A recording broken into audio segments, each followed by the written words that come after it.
Vamos continuar. Vamos ver agora o conceito de cultura e clima. Questãozinha certa na sua prova. Não espere que esteja especificado no edital para você estudar, tá? Falou de administração geral, falou de administração pública, falou de gestão de pessoas, você vai ter que estudar cultura e clima. Claro que, quando vem especificado, você tem que aprofundar mais.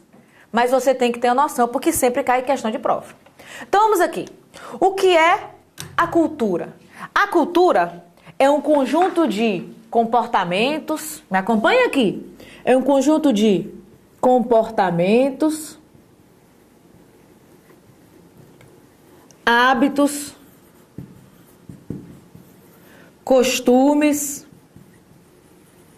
valores, crenças, superstições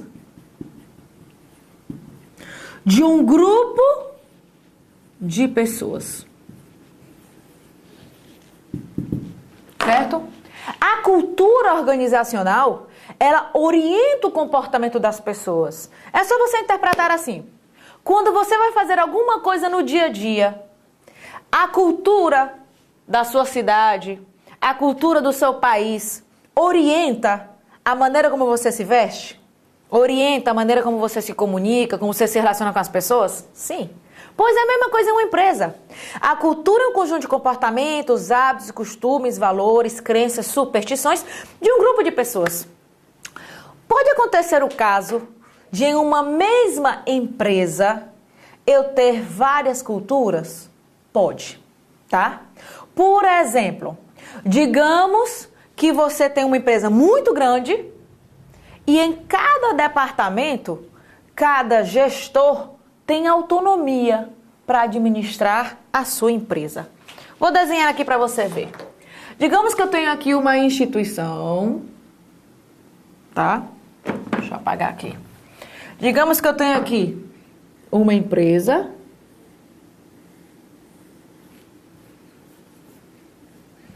Claro que eu vou desenhar ela pequena aqui, tá?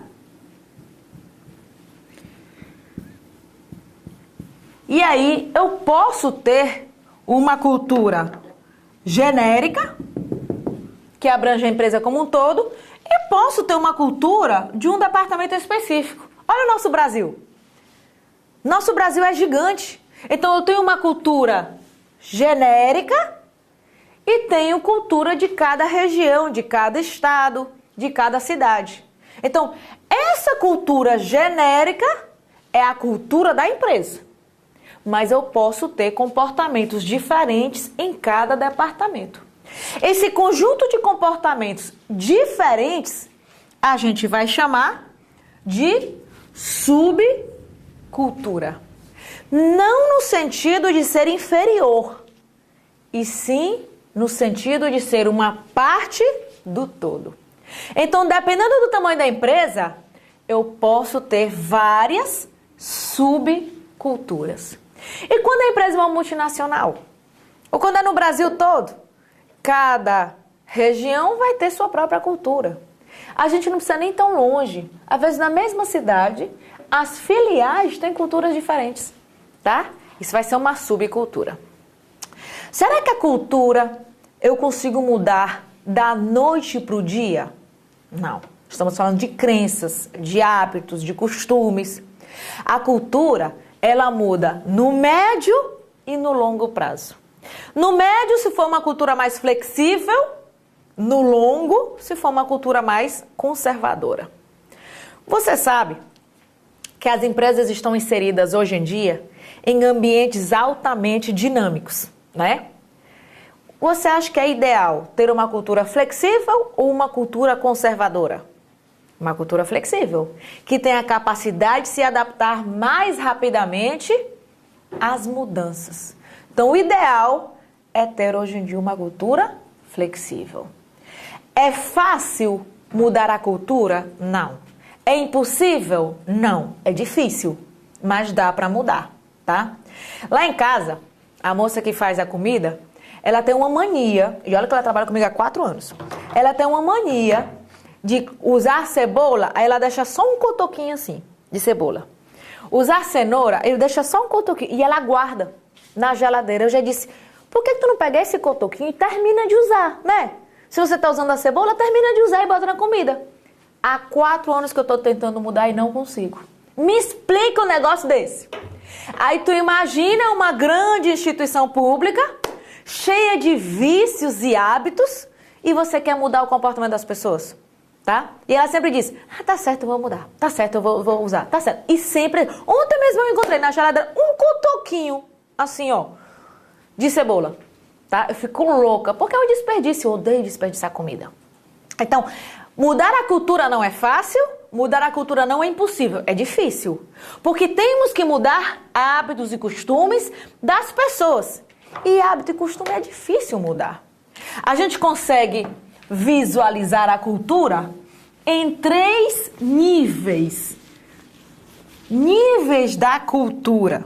Vamos aqui. Níveis da cultura organizacional. O primeiro nível, ele é composto pelos artefatos.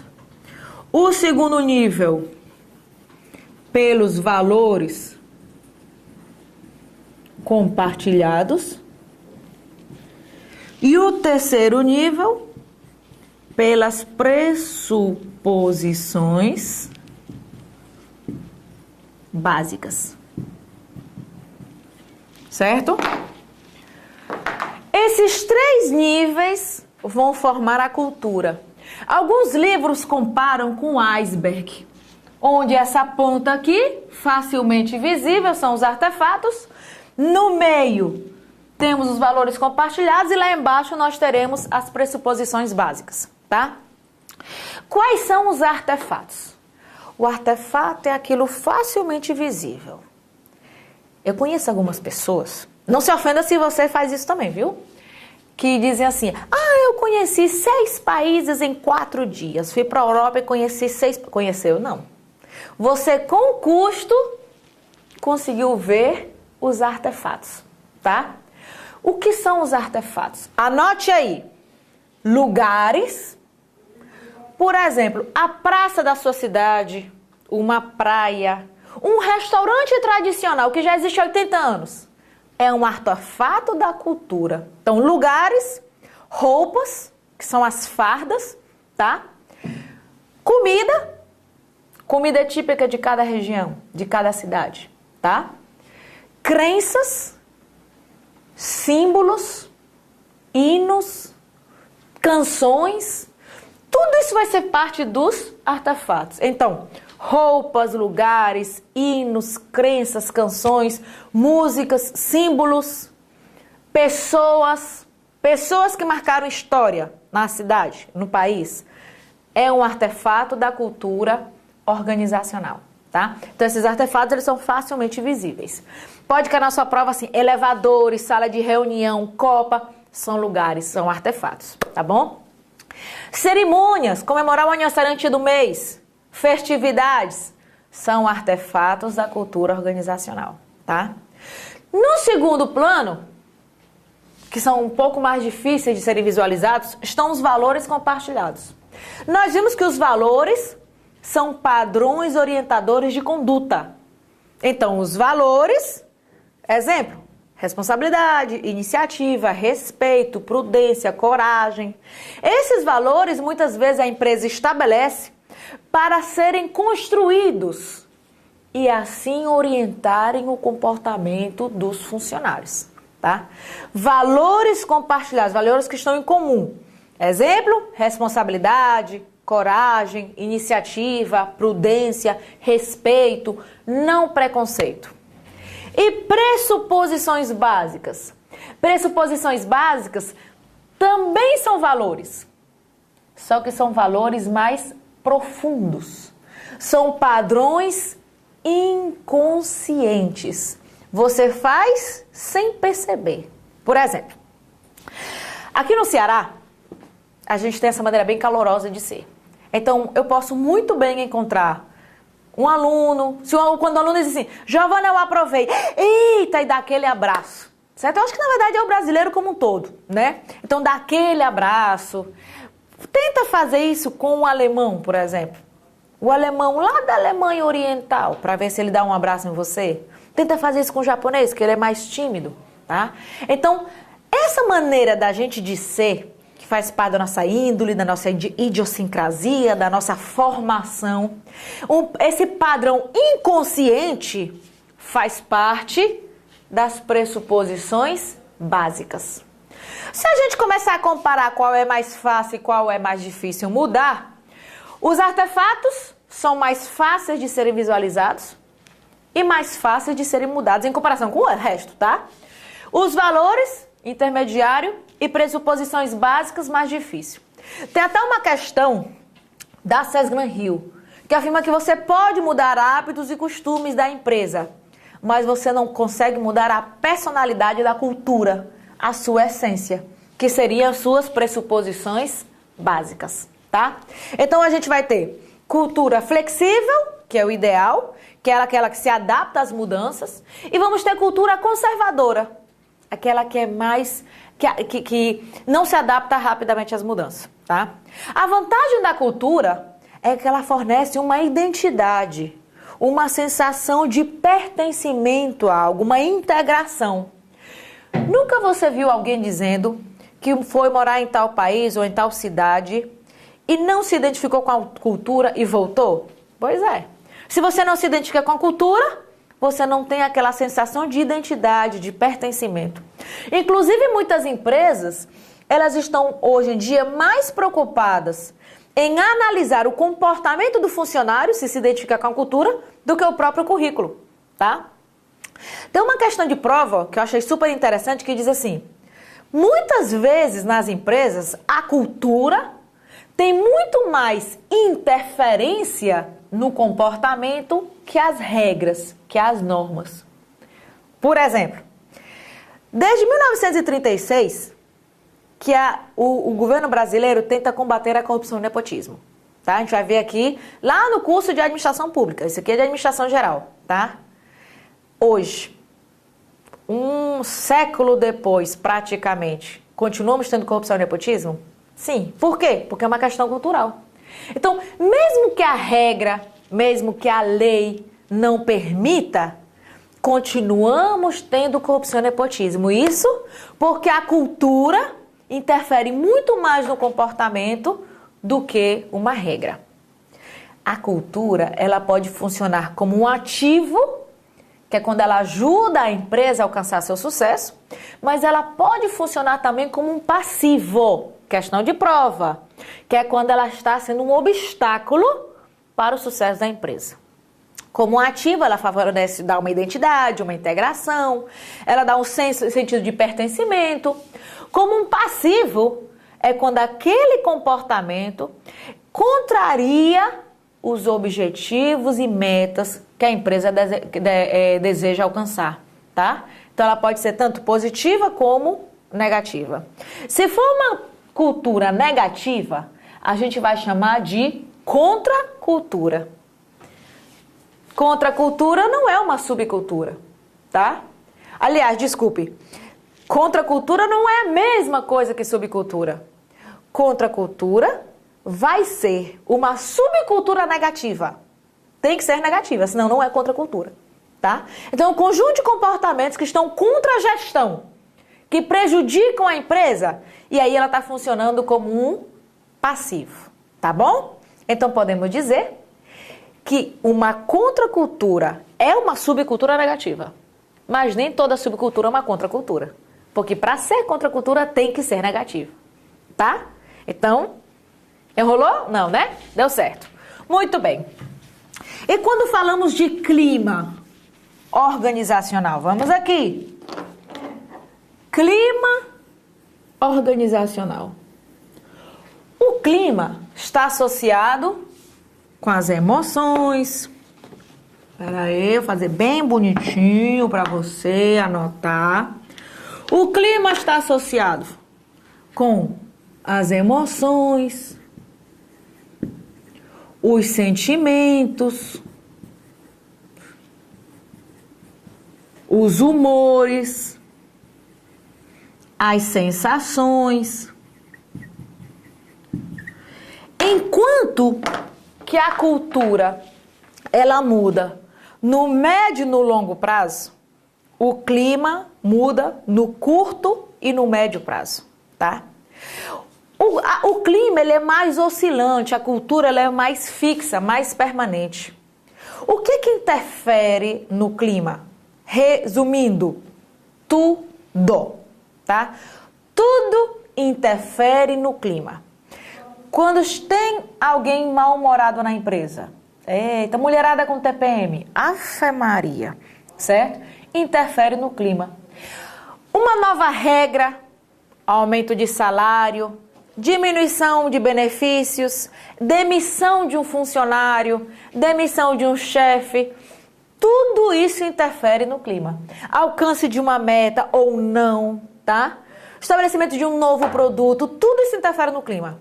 Isso se eu falar de fatores internos e fatores externos. Concorrente, crise econômica, crise política. Pessoal, na época das eleições, as brigas que existiam entre os partidos não interferiam no clima da empresa, não? Interfere. Quando tem greve de ônibus, não interfere no clima da empresa? Interfere. Muitos funcionários não sabem como é que vão voltar para casa. Então, resumindo, tudo interfere no clima. Tanto os fatores de dentro da empresa, políticas, pessoas, mudanças, como fatores externos interferem no clima. Agora, se eu quero visualizar o clima, eu só consigo visualizar no ambiente interno. Presta atenção na pegadinha de prova.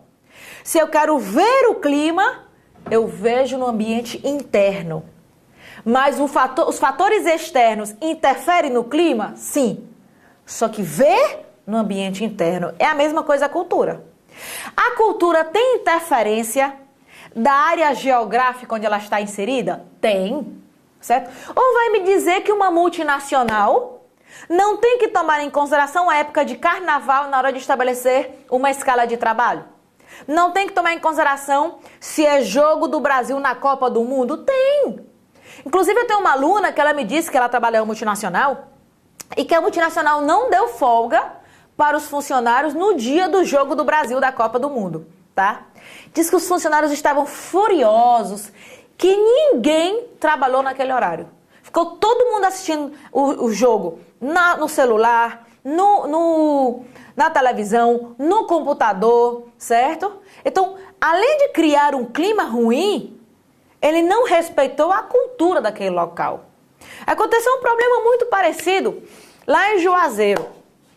Um auditor lá de São Paulo, da Caixa Econômica, chegou lá, e eles acreditam muito no Padre Cícero, né? Então chegou lá e viu que todas as agências tinham a imagem do Padre Cícero. Aí o auditor mandou tirar tudinho, alegando que não fazia parte do layout da Caixa. Pois os funcionários fizeram um baixo-assinado e obrigaram a colocar o Padre Cícero de volta. Então, a interferência, questão de prova, da osmose geográfica na cultura organizacional. Claro que sim. Assim como o funcionário, tá? O funcionário, o homem, interfere na formação da cultura. Regras e normas também. A cultura, ela é mutável. Lembre-se que hoje em dia a primeira coisa que você faz é colocar o cinto de segurança. Há 20 anos a gente não usava cinto de segurança. Há 20 anos fumar era bacana. O povo fumava no meio da rua, achava bacana. Hoje em dia já não é. Então há uma construção de valores que pode modificar o comportamento dos funcionários para ajudar a empresa a alcançar seu sucesso. Hoje há uma consciência cidadã muito maior, uma preocupação ambiental, tá? Hoje, quando a gente vê alguém jogando alguma coisa pela janela do carro, um dia desse eu fiquei furiosa. A pessoa, não sei o que a pessoa estava comendo, que ela ficava jogando o tempo todo o saco plástico do carro. Eu só não parei do lado para brigar porque eu estava com a minha filha, mas deu vontade. Ou seja, essa consciência cidadã de preocupação com o meio ambiente é uma coisa que foi construída, a gente não nasceu com ela. E tem questão de prova dizendo que a cultura é aprendida somente no contexto familiar. Não. A cultura a gente passa o resto da vida aprendendo. A gente passa o resto da vida, eu já risquei aqui, a gente passa o resto da vida aprendendo e construindo valores. Ou você não é uma pessoa melhor hoje, do que há 10 anos? Claro que é. Não, Giovana, eu sou a mesma pessoa há 10 anos. Então se preocupe, porque você está estancada. Não, Giovana, eu sou uma pessoa melhor. Claro que sim. Você é um cidadão melhor, você é um pai melhor, você é uma mãe melhor, você é um filho melhor, porque a gente vai construindo esses valores. A cultura, outra questão de prova, tem aplicação imediata? Não. Ninguém nasce corrupto e acorda honesto. A cultura tem um processo de construção de valores, crenças, festividades, cerimônias, rituais. Passar na frente da igreja e fazer o sinal da cruz faz parte da cultura, tá? E a cultura interfere no clima? Interfere, tá? Na época de Natal, fica todo mundo mais bonzinho. Porque Natal é época de solidariedade, fraternidade. Então, por exemplo, chega um colega de trabalho que passa o ano todinho sendo mal com os outros. Sou mulherzinha, toma essa lembrancinha pra você. Desculpe se eu passei o ano todinho te humilhando, te tratando mal, te colocando em situação de constrangimento. Mas toma essa lembrancinha pra você. Pense numa falsidade, tá? Você manda logo se lascar. Tá? Talvez nem pessoalmente, mas assim, no pensamento, eu mando um monte de gente lascar. Às vezes eu olho pra pessoa, rir, a minha cabeça diz, vá se lascar, certo? Porque tem muita gente que é falso, tá? E a cultura interfere no clima. Neste momento, você que é concurseiro, como é que está o teu clima? Como é que estão as emoções, sentimentos, humores e sensações? É um rebuliço só. Se for mulher, então, você acorda às vezes com vontade de dominar o mundo, aí de repente você não quer mais. Aí você quer dominar o mundo de novo, depois não quer de novo. Só que isso é normal, tá? Por isso que você tem que procurar pessoas que te tragam felicidade, que te tragam coisas felizes. Pessoas que te puxam para baixo, você deve deixar de lado, você deve se desfazer, tá? Então, você que é concurseiro, você que está nessa etapa que não é nada fácil, se concentre na sua atividade principal. E é o quê? Estudar para concurso. Lutar pelo seu futuro. Seja egoísta, seja individualista. Coloque seus estudos em primeiro plano, tá? Às vezes a gente tem que pensar um pouco na gente para que a gente consiga o sucesso. Então, estabeleça lá o que você vai fazer. Ah, mas eu tenho que fazer tal coisa para tal pessoa, tal coisa para tal pessoa e tal coisa para tal pessoa. Naquele momento, não. Planeje o seu tempo. Se coloque como prioridade. Não queira ser uma super mulher que quer fazer faxina, fazer almoço, cuidar de criança, ser esposa, ser amante. Não, não tem de ser. Se concentre em uma atividade principal. O resto você deixa em segundo plano. E neste momento, sua atividade principal é se realizar profissionalmente. Depois que você se realizar profissionalmente, que você tiver uma estabilidade laboral e uma estabilidade financeira, o resto vem acontecendo naturalmente. Claro que dinheiro não traz felicidade, mas ajuda. Liseira também não traz não, povo. Liseira também não traz felicidade não. Então, deixe de besteira, se concentre na atividade principal, que é se realizar profissionalmente. Não é isso que você está? Então, se você já está aqui, comece. E aquelas pessoas que não te ajudam ou que ficam o tempo todo, e tu tá estudando para concurso, mas eles nunca chamam. Mas está muito difícil. Mulher tem que ser muito inteligente para passar. Em outras palavras, chamou a gente de burro, não foi? Pois é, não ligue. Deixe de lado. Faça o seu. E eu não quero que você, vou deixar nas mãos de... Não. Faça o seu, corra atrás, se esforce. Depois, quando você conseguir o sucesso, essas mesmas pessoas que diziam que você não ia conseguir, na maior cara de pau, vão dizer assim, mulher, eu sabia que tu ia conseguir. Eu sabia que tu era competente. E o pior, ainda vão dizer assim, mulher, mas tu é sortuda, né?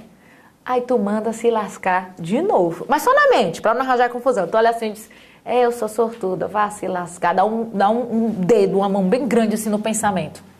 Certo? Então, corra atrás dos seus sonhos. Tá bom? Então, não deixe... Claro que interfere, tá? Mas não deixe que pessoas de fora interfiram negativamente. Se afaste dessas pessoas. Tá bom? Muito bem. Outro conceitozinho importante vai ser o conceito de cliente. O conceito de cliente, ele se divide em duas categorias. Nós vamos ter aqui cliente interno e cliente externo. O cliente interno é o próprio funcionário. Hoje a empresa tem que ter uma relação de ganha-ganha.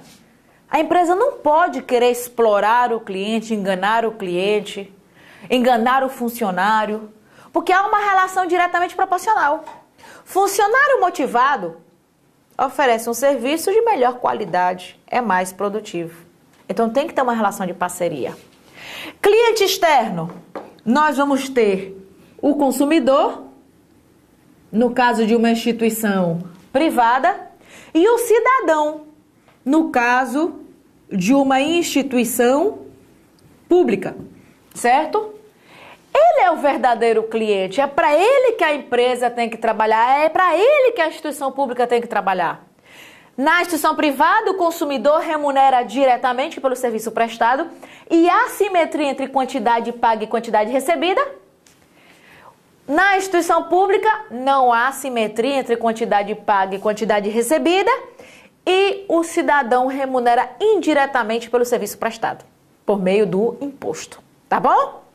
Muito bem. O consumidor, quer dizer, outro cliente externo vai ser o fornecedor.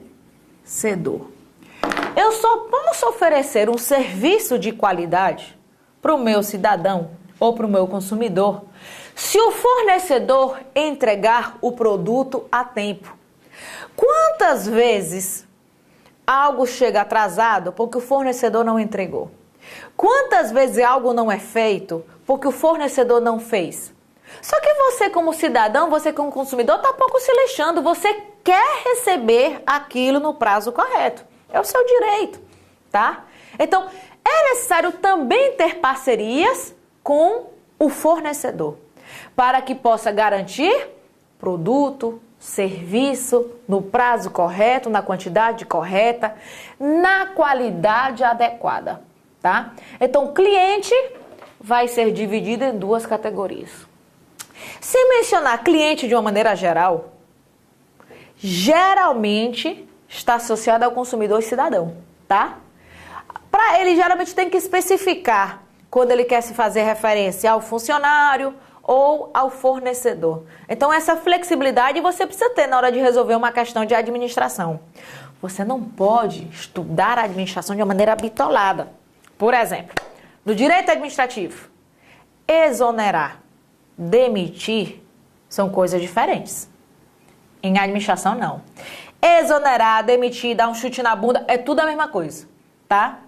No direito, roubar, furtar, assaltar são coisas diferentes. Na administração é tudo a mesma coisa, tá? Então você precisa dessa flexibilidade. Quando você for fazer uma prova de administração, seja mais flexível com os conceitos. A mesma palavra tem vários significados. Por exemplo, funções administrativas, planejar, organizar, dirigir e controlar, pode ver no seu edital como funções administrativas, processo organizacional, processo administrativo, administração geral. Acabou-se. É a mesma coisa, então eu preciso dessa flexibilidade, tá? Então, continue estudando, lembre que estamos aqui para o seu sucesso. E a gente se vê na próxima aula.